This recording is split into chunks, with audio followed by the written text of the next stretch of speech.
That book was talked about on the playground.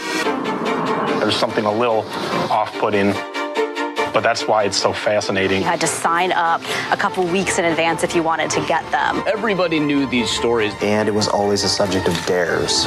Like, I dare you to check out the book. Hello and welcome to the Matt's Movie Reviews podcast. I'm your host, Matthew Pejkovic, and this is episode number 209. Available on video on demand on May 7 is Scary Stories, an insightful and fascinating delve into the influence and impact of the popular series of children's books written by Alan Schwartz that is also one of the most challenged and banned books to be published due to complaints by parents over its macabre, grisly nature, featuring interviews with the likes of author R.L. Stine and members of Schwartz's family. Scary Movies is an informative and entertaining exploration into one of the most controversial books to be released. Joining me now to talk about Scary Movies is the film's director, Cody Meirick. Cody, thank you very much for joining me on the podcast. Thanks for having me. So, I guess the first question I have is that this is your feature film debut. So what was it about these books by Alan Schwartz that really kind of spoke to you and made you want to delve into it deeper and kind of represent not only his life's work, but a very influential, impactful book to a lot of different artists out there? Well, first and foremost, I was looking to do my first film, first full-length documentary. I've done a lot of, short-form web stuff. And really, ultimately, you want a topic where you can open a lot of doors, right? You can kind of see, okay, I can go down this route, and there's a lot of interesting things there. I can go down this route, and there's a lot of interesting things there, and so on and so forth. So very early on, I had the idea I wanted to do, really, first and foremost, a documentary that was about the importance of children's literature and literacy, really, and getting kids reading, right? But you want to hinge that on a particular, topic, a particular, perspective. And I certainly grew up with these books. I remember them fondly. I'm of a certain age where, like, when the third book came out back in 1991, I was 11 years old. I was like, that was the ideal age. That's when a lot of people, kids who were picking up these books were around that age. So I definitely, I thought of these books and said, wow, there's a story there. I can open a lot of doors. It's all based in folklore and urban legend, so there's a lot to explore there. A lot of stories I could see online and everywhere. People talking about these books, were interested in them, and often said these were the books that got them reading. Right. So right there, you could kind of look at those things as well as the illustrations that have become very influential for a lot of artists. So you kind of take that and then you add the censorship piece. It was the most challenged book of the 1990s and remained in the top 10 between 2000 and 2009. So, you've got arguably the most challenged book of the last 40 years, along with the fact that it's wildly popular. There's a story, that you juxtapose those things together. It's like, okay, there's a story to tell there. There's a lot, like I said, there's a lot of doors to open up. So I could just, like I said, very early on, kind of see, okay, there's a lot to work with here. So yeah. How important was it to get Alan Schwartz's family involved in the documentary? Because I imagine people reach out to them all the time in regards to a lot of things regarding these series of books based on the very same reasons that you said right then. And what was it like when you first reached out to them? Was it a case of, look, another person wanted to do something about, my husband's or my dad's work? Or was it a case of, this guy's got a real good angle here and I think we should go along with him and maybe something good could come out of it?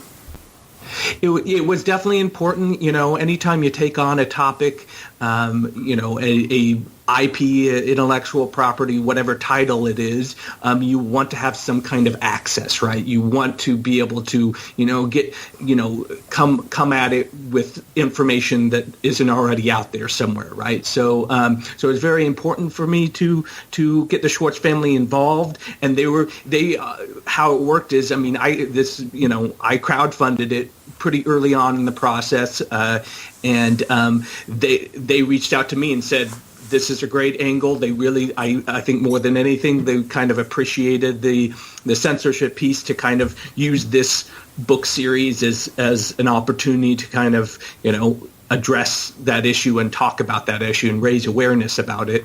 And so they were on board from the very start and really liked it. And, they saw I have a bit of a background both in literacy and child development and that sort of thing. So I think that really spoke to them, saying, okay, yes, it's a big horror title and that's great. And someone out there could have just interviewed a lot of people in the horror, world, but I didn't do too much of that. I even with authors, I chose children's authors of scary literature, and particularly children's literature that were publishing back in that time during the 80s and 90s. So I have R.L. Stine, I have Q.L. Pierce, I have Bruce Coville, I have a number of other authors that, there was a particular time frame that I found to be interesting as far as the 80s and 90s, whenever the scary children's genre kind of, I don't know, had a little bit of a Renaissance type thing, and that's when Goosebumps became a worldwide phenomenon type thing is during that time period, and that's what these books were from. So, anyways, it was very important to me for the Schwartz family, and like I said, they appreciated the direction I was going, which wasn't, we definitely had fun with the horror genre, no doubt, with this documentary, but at the same time, I think they liked some of the other things I brought to the table. Something I really liked about the documentary is that you really did do a good job in showing the influence and impact that this had on so many different musicians and artists and writers, and so many other type of people in different parts of impacts they had on their life. Reaching out to those that sector of the community.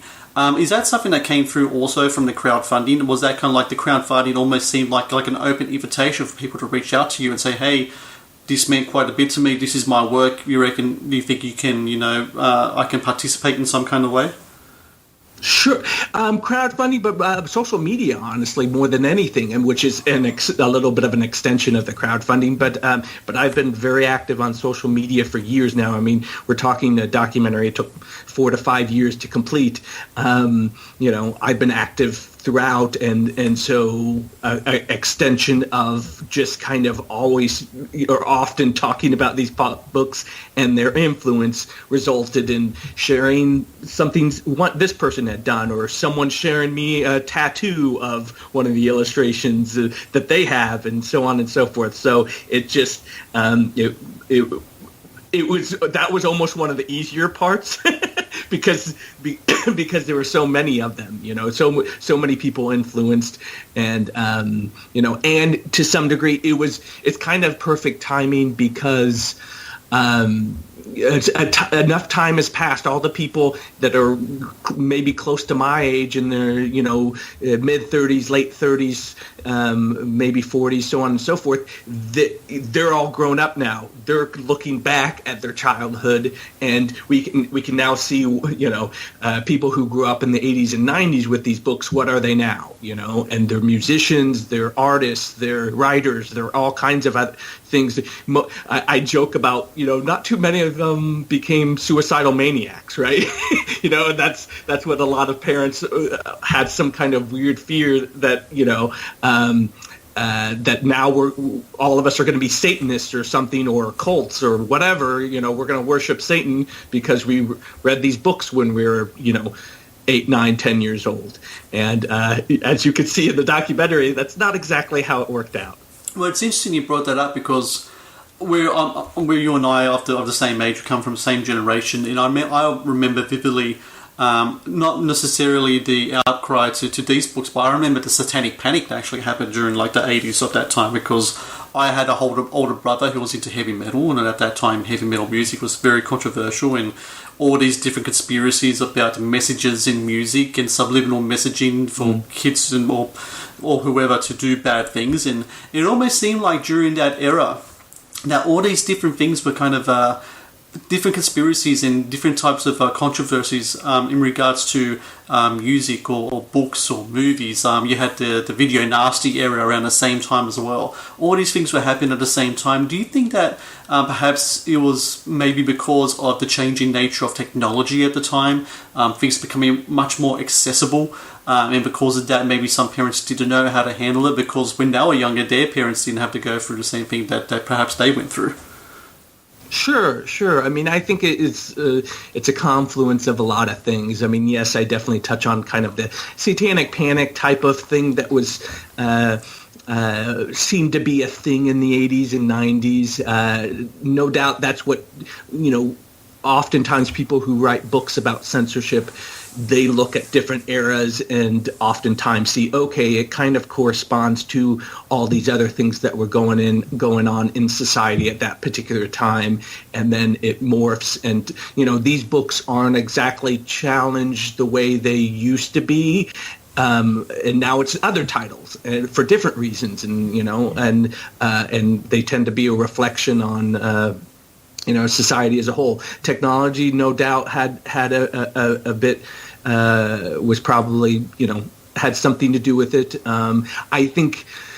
The illustrations a lot of people point to, and I'm sure that was a big part of it too, right? To some degree, it's like that's a very visual, like, even though parents would often look to the specific things that happen in the stories, violence, so on and so forth, as the reason behind it, would they have spent the time to really notice it if it hadn't been for these illustrations that jumped out at them and said, wow, they're beautiful illustrations, but at the same time they're really in your face, right? And they really catch the eye. And so and then on top of that, I think I actually say more than anything, the one factor that probably had to do with parents, challenging these books more than any other, had to do with their popularity. I mean, honestly, we wouldn't be talking about these books and their censorship cases if it weren't for the fact that they were wildly popular. All the kids were reading them, or I say all, a lot of kids were reading them. They were getting passed around, on the playground and so on. They were being talked about. They were they were prominent in our scholastic book orders when we were growing up. We wouldn't be talking about them, and parents wouldn't be, have problems with them if they weren't so, popular and kids didn't really want to have them. Speaking of those illustrations, Stephen Campbell, he's such a he's a figure very hard to interview. People can't reach out to him or anything like that. What's really interesting about his work is that there was a reissue of these books not long ago, and they did it with whole new illustrations. They didn't have Stephen Campbell's illustrations in there. And to me, that's almost like re-releasing Jaws without the shark, or The Exorcist without Linda Blair. It just doesn't work, When that happened, you are a big fan of the books, you understand the influence of it. Were you thinking, what the hell are these people trying to do here? Because, I can understand the illustrations, people having a reaction to it, but the illustrations, I think, complement the writings so well. And one of the biggest reasons why, as you said before, why this book is not only A, controversial, but B, why it's so great in the first place.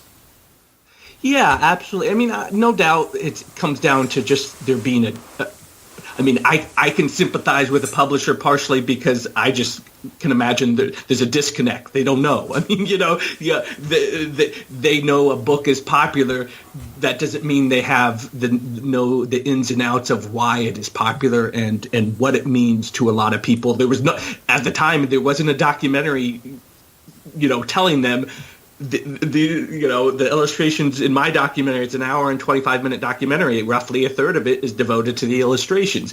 I didn't have a documentary to look at and see how wildly popular these were. They didn't have a film adaptation that's coming out that's using, the illustrations as a blueprint for how to do these monsters and that sort of thing. I mean, they didn't have that, so then they couldn't, and this was years ago. I want to say 2011. And so, at the time, they just I can imagine they didn't really get it, and now they do, and so they have since done another re-release. They actually, I mean, now that the adaptation's coming out, they're of course doing re-releases that tie into the adaptation and that sort of thing. But they also have done. They did just I want to say 2 summers ago. They did a re-release, and it proudly says on the front cover now with the original Stephen Gamble illustrations. And so like I said, I just can't imagine there was people making decisions that didn't quite get it right. And like I said, I can't. It's hard to blame them because they just didn't know. I think it's really interesting how whenever a piece of art is banned, the increase in it just rises. I think it's the forbidden fruit kind of thing, right? I remember when I was a kid, just things that scared me just fascinated me to such a degree that I was never kind of repulsed by it. I tried to seek even more of it, and I think the first thing that I remember that scared me, I remember, of course, do you remember the TV show The Munsters from like way back? Yep. So there was a rerun of that, and the Frankenstein figure in that show, even though it was a comedic show, it scared me. But it also opened up this fascination I had with monsters of that kind of ilk, those kind of classic Universal ones, the Draculas and such. And whenever I get the chance, whenever I went to a library, I seeked out those books.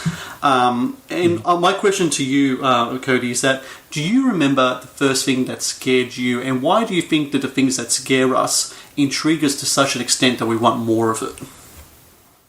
Oh gosh, that's a tricky one. I mean, oh gosh, why do we love horror? I mean, no doubt. I mean, what I find interesting is most of the time our love of horror starts in childhood, right? I mean, it's that first really scary movie or scary book that we read and it entices us, and I mean, same reason we like a roller coaster, I mean, not everyone likes roller coasters and not everyone likes horror. But many of us do, and that love usually starts in childhood, right? And I remember seeing scary scary movies at a very early age. I remember reading not just these, but I read R.L. Stine and a lot of other scary children's authors. And then by the time I was in middle school, I mean, I was reading Stephen King, those big giant Stephen King novels and stuff. But early on, I mean, oh gosh, I remember watching Nightmare on Elm Street at a very young age. Yes. And it being, I found it very imaginative. I mean, yes, it's a boogeyman, and yes, it was incredibly scary at a certain age, but at the same time, it opened up all kinds of, possibilities as far as the imagination and how a boogeyman can get you, right? It's not just, someone coming to your doorstep. It's someone who's getting into your mind, and I remember, and that has remained kind of my favorite franchise to this day and again, me personally, it had to do with I was attracted to imaginative stories, right? And horror it can be very imaginative and very creative, and that attracts me, But yeah, I mean, you get under the hood of, okay, why do we like horror at all? I think it's a little bit of an extension of, like I said, why we like roller coasters, which is excitement, and it's intriguing, and it's something that maybe touches on something that we can't experience in real life. We don't have the surge of A, killing anyone, hopefully, or B, running from anyone who's trying to kill them, but this is an outlet, right? And it's oftentimes a very fun outlet, but it's also an outlet that often teaches us something, and that's where I get into a bit with the documentary, is talking about folklore and scary folklore, and how oftentimes it's a reflection on society in all kinds of different ways. Final question here, Cody. I think it's a year or so ago, I watched a documentary about telling jokes. the art of joke telling, and I think that's kind of like in parallel of like telling kind of like a scary story. It's a kind of like a communal thing. You're sharing an experience, and it's a verbal kind of thing. And when I went to this documentary, the filmmaker was talking about how he's lamenting the fact that these days a younger generation don't tell jokes anymore. They share a video online. They share a meme. It's all about sharing things. It's not about talking to anyone anymore. Well, at least by his experience anyway. When it comes to scary stories, do you think the traditional telling of scary stories, that where it used to be a couple of friends over at a sleepover or maybe at a campfire, is that on the way out? Are we now in a generation of, say, the generation of the Slender Man, where sharing a video or sharing a meme has overtaken the traditional ways of sharing stories? Or do you still think that there is still a very healthy appetite for people, especially young people, to get together, share stories like this? What are your experiences with that when you were making your documentary? I mean, admittedly, I tend to be a bit of an optimist in some ways, which is, and not entirely optimistic, but at the same time, I tend to think things don't change that much. The medium changes, but our interest in telling stories as well as adapting stories and telling them in different ways. It has different mediums. Maybe we're telling them on YouTube rather than around a campfire more than we used to. That said, you could argue it's still storytelling, and there's still a lot of good use. I mean, you said meme. Well, yeah, sure. There's a lot of memes out there, but there's also creative uses of memes, and there's also creative. I mean, I talk a lot about folktales and how that's passed from generation to generation. Well, now we tell stories from generation to generation. It's done in a lot of different ways and different mediums, but it's still storytelling and still adapting an old story and then telling it your own way. And technology kind of to some degree helps it to survive, right? I mean, the illustrations kind of for these books have taken a life of their own to some degree because they're being passed around on the internet, and people are adapting them into the and doing their own rendition and so on and so forth, and I think that's and the Schwartz family they have been very supportive of people saying, these books have a life of their own, and that's what makes them interesting. The illustrations is the same thing, they have a life of their own, and they people adapting them and telling them in different ways is kind of the point, right? And that's what Alan Schwartz said in the very first book in the introduction. He talked about how to tell a story and how to tell it well, and how you can adapt a story in different ways to make it even scarier than what was told before. Because guess what? This happened to my cousin who just lives 2 streets down, and it could happen to you, and so on and so forth. I'm going to tell it a different way because I'm going to incorporate you and what you know and what I know and where we live, and this happened just in that town 20 miles away. It happened there. Doesn't that make it scarier than something that you don't quite understand if you describe it as something that just happened nearby and so on and so forth? I mean, there's that's a way for the folklore, the urban legends, the stories themselves to continue to have a life, is because they're being retold in different ways. And I've got an 8-year-old, and yes, it's different now because rather than writing short stories like I used to when I was a kid, he wants a YouTube channel. Okay, but what are you going to do there? Okay, maybe he's telling stories. Maybe he's expressing himself. It's a different medium, but it could still be a positive thing, Well, for everyone listening out there, Scary Stories comes out on video on demand May 7. It's a very informative and entertaining documentary about a series of books that really gripped a generation and many generations after that. But I think specific to when those books came out, there's a legacy there and there's an influence there that has just permeated, and you mentioned before there's going to be a feature film adaptation as well, so I think this is definitely time to be in the scary stories business, and I just want to congratulate you again, Cody, for the movie. You did really great work here, really delve into a lot of different facets I think a lot of people wouldn't even think of. So for everyone out there listening, do check it out when it comes out video on demand. And Cody, I thank you very much for joining me on the podcast. Thank you for having me.